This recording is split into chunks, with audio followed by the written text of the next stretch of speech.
have semantics. Semantics is fascinating because semantics is where you explore all the ambiguity in language.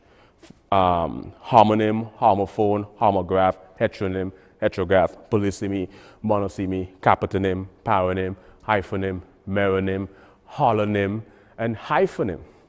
Then we have pragmatics, the way in which language is used. Then you have like psycholinguistics, sociolinguistics, and the philosophical aspect of linguistics. We probably don't have... There's a paradoxical phenomenon that occurs with a musical octave.